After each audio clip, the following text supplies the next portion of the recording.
In this video, we're going to take a look at what's required when trying to evaluate different kinds of DJ controllers.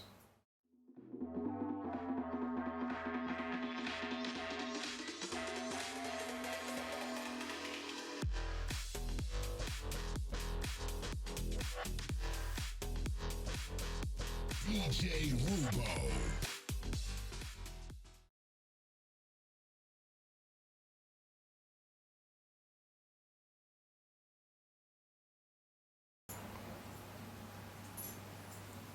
Okay, so in a previous video that I made, I mentioned that I got rid of my Traktor S8. And I knew I wanted to replace that controller with something else. Now again, I have this Newmark NS7 III, and it's a fantastic controller. The one consideration on this thing is that it's very heavy and it's not super mobile. The other consideration is it really only works with Serato in Virtual DJ, and I really I wanted a controller that worked with Rekordbox and Traktor, as well as the other two. So when I sold the Traktor S8, I needed to find another controller that would allow me to do that. So when you're thinking about getting a controller yourself, I'm going to walk through some of the considerations I made, and maybe that will be helpful to you in trying to help you make a decision for which controller you're looking at. And then keep in mind, right? I have this Newmark DJ to go, and you can use this to DJ just as well as you can with the NS7 III. But obviously they're in different classes with different capabilities. So what's the first thing that I was thinking about? Well, the first thing is around cost. If you're just starting, you may not want to invest a huge amount of money, but you still want to have good functionality. So that could be, you might not have the $1,500 that this guy costs. You might only have 60 or 70 bucks to get started, and you just want to try it. So maybe this works for you. So I've broken out the costs into different classes, and we'll just go through the list. No, if you see me looking down, it's just because I have notes and I don't want to forget anything. So the first cost class is maybe $100 to $300. We're going to call that the Flyweight class. Typically that's going to give you a 2-channel controller. There should be an included sound card with that, so you don't need something else. Like with this, you're probably going to end up using your computer's sound card, and so that's going to limit you in terms of what your ability to cue songs, listen to songs, prepare songs while your other song is playing. In the Flyweight, or the $300 range, a couple of controllers that come to mind are Hercules, Jog Vision. I really like that. The jog wheels on that are amazing. And so that's going to be a major interface to how you DJ, so that's a good one. There's also the Newmark Mixtrack Pro 3, which is also a really nice controller. The other consideration in this sort of class is the software that you get. Most likely you're going to end up with some kind of introductory software that doesn't have full functionality. So you just have to be aware that for that built-in cost, you're not going to be getting the best particular of that particular application. The next class is going to be from about 300 to roughly 600. We're going to call that the lightweight division.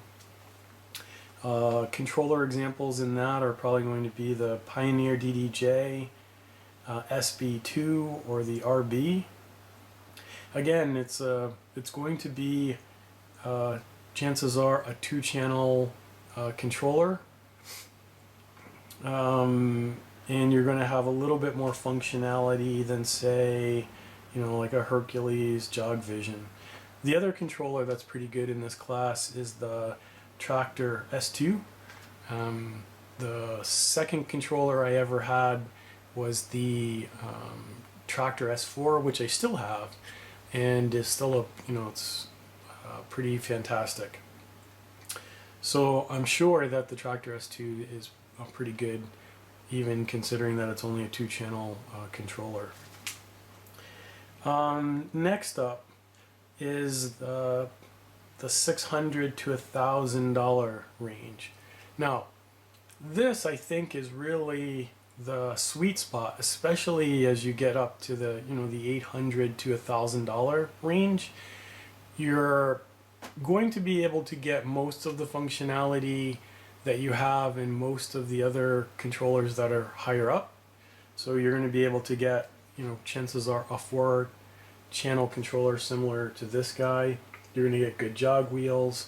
You're going to get full functionality of the software that typically comes with that particular controller. The low end there is a Pioneer DDJ SR or RR. The SR is designed for Serato. The RR is designed for Record Box DJ.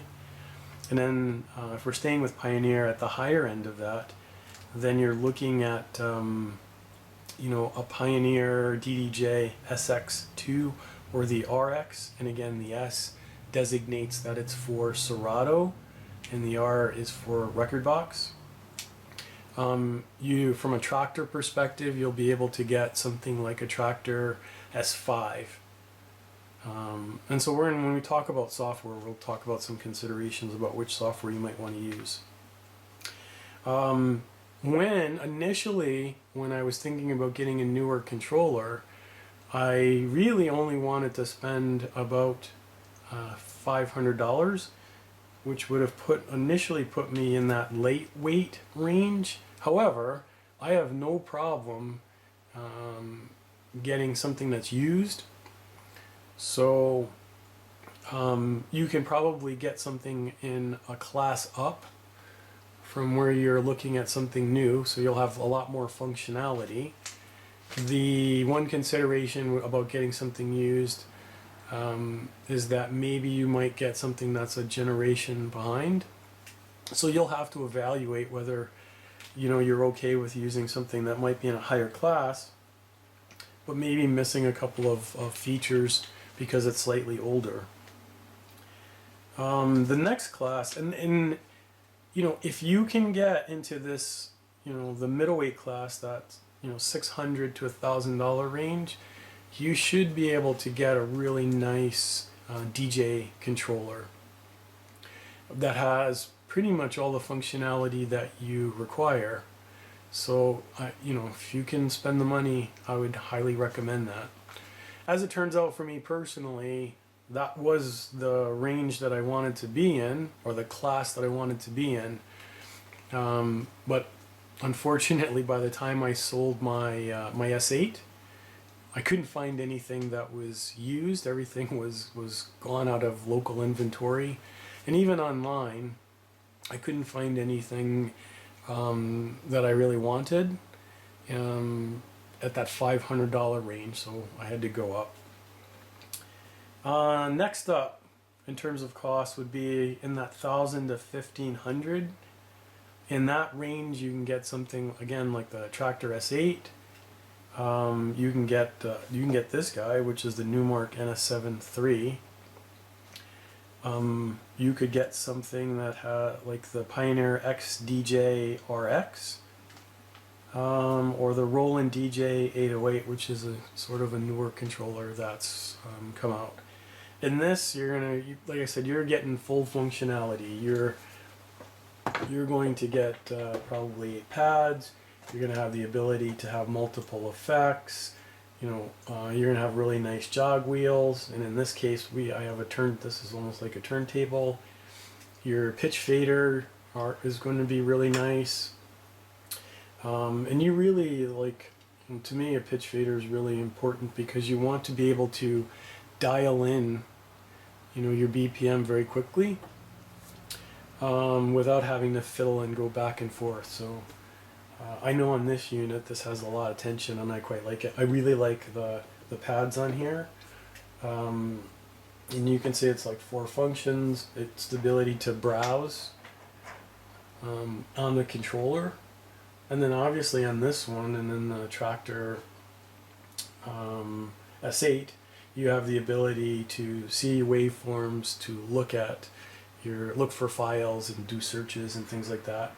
When you're browsing on something like this, the browse functionality is slightly limited. Usually you only get access to about 3 fields. So the name of the song, maybe the key, maybe the BPM, and then you can only sort on one of those things. So yes, you'd be able to, if you have really refined your file management of your songs, and created really nice crates or playlists, then you'll be able to find things quickly that way. But if you're a mobile DJ and somebody comes up and has a request, the chances are you're not going to want to use this interface to do that. But it is really nice to have. So that is this is a fully functional DJ controller. Probably one of the best DJ controllers that you can get for the money, honestly. So that's that particular range. And then the next one is the heavyweights, which is roughly $1,500 to $3,000. Pioneer makes the DDJ-RZ, which has jog wheels that are similar to the CDJ 2000s. And then Pioneer literally came out with the Pioneer SZ2 today as I'm taping this. So that was for Serato.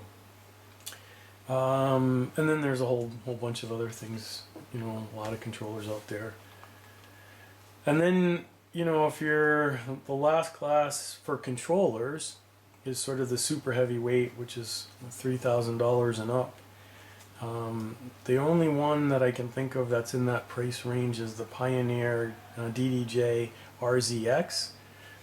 which is, again, similar functionality to this guy because it actually has screens in addition to everything else that's in the Pioneer SZ2 or RZ. So that's kind of some of the very high level thought processes around cost.